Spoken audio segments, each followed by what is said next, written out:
Question number 013. Question 1. Could the Cabinet Secretary provide a status update on all projects from the construction and upgrade of roads undertaken by national government in Nandi County since 2013, explaining any discrepancies between the contractual and actual dates of completion? But B, Mr. Speaker, what are the reasons for the delay in resuming construction of Kaiboi, Chepterwai, Kapkatembu, Chomisha, Chemuswa, Chomisia, Danger Road, Timboroa, Maraba, Kopere Road, Mugundoi, Nandi Hills Road, Nandi Hills, Simaki Road, Lesos, Keses, Cheptiret, and Cheptiret to Lone Moi University roads in Nandi County, which have stalled? And could the Cabinet Secretary also outline steps taken by the government to expedite the resumption and completion of these projects, Mr. Speaker, sir? I thank you. Honorable CS, you may proceed to respond. Thank you, Mr. Speaker. Mr. Speaker, I'm glad that I'm responding to this question, having given a global picture of the roads in the country.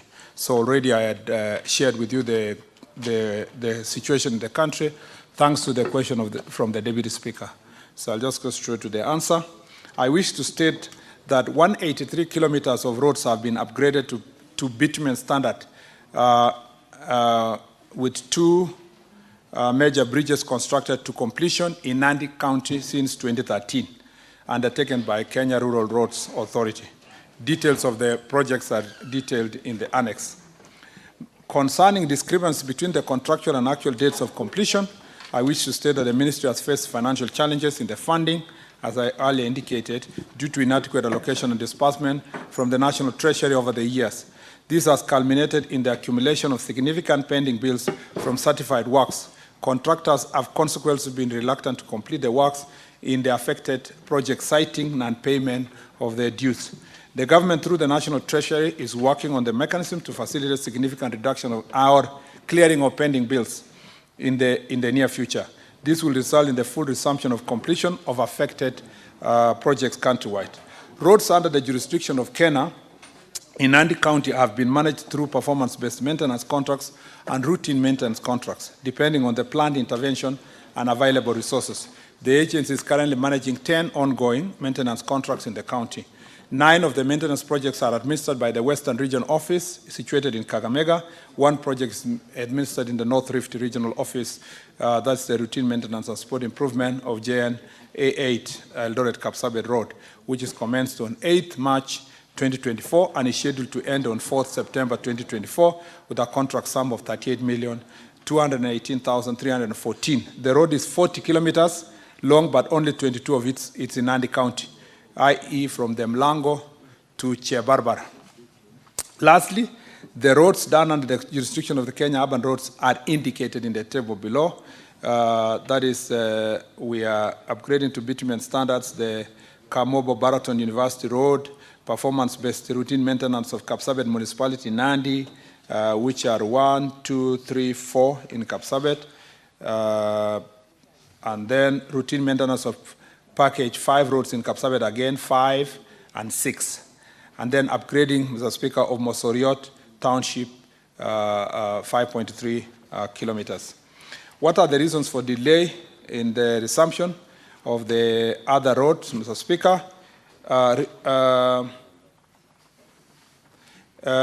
Mr. Speaker, for the Kaiboi, Chepterwai, Kapkatembu, Timboroa, Maraba, Kopere Road, this road, Mr. Speaker, when I came to office, is part of the 8 roads that we discussed with the agency and terminated their contract for non-performance because they had been awarded earlier in 2016 and nothing had happened for the entire period. Those roads are in Nandi, Meru, Baringo, Elgeyo Marakwet, Kisii, Homa Bay and Makueni. They are 8 roads, and I have the tabulation I can share to the House. Mr. Speaker, the project commenced, the one for Kaiboi, Chepterwai, Kapkatembu, Timbaroa, all these roads, the project commenced in February 2017 and was to be completed in February 2021. The contract has since been mutually terminated due to contractual challenges. To enable timely delivery, the works were split into 2 lots, repackaged and retendered. The contracts were awarded on 14th March 2024 and are expected to be signed within the next 28 days as per the law, upon submission of the requisite securities by the contractors. The contractors will be then mobilized and commence works with immediate effect. On the Chemuswa, Danger, Moi University, the Chemuswa, Danger, the Nandil, Simaki, Lesos, Cheptiret, and the Cheptiret, Moi University roads. These are parts of the ongoing roads, Mr. Speaker, which has faced challenges of completion.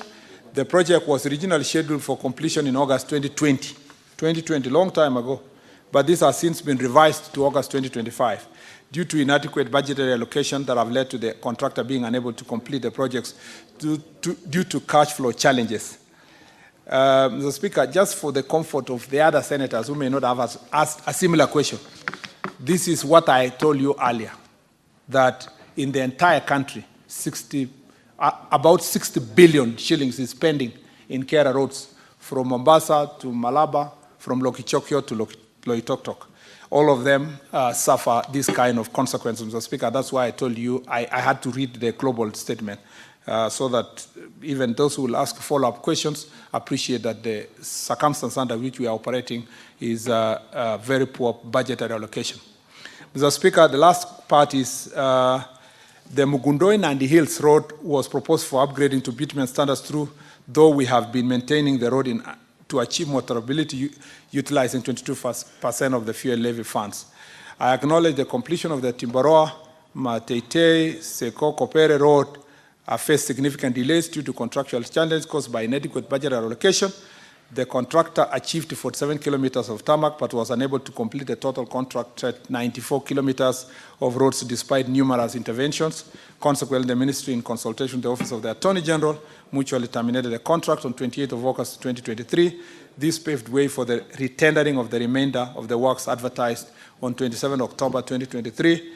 To enable timely delivery, the works were split into 2 lots, repackaged and retendered. The contract was awarded on 14th March 2024 and are expected to be signed in 28 days, as I said earlier. Contractor will be required to mobilize and commence immediately. I thank you, Mr. Speaker. Senator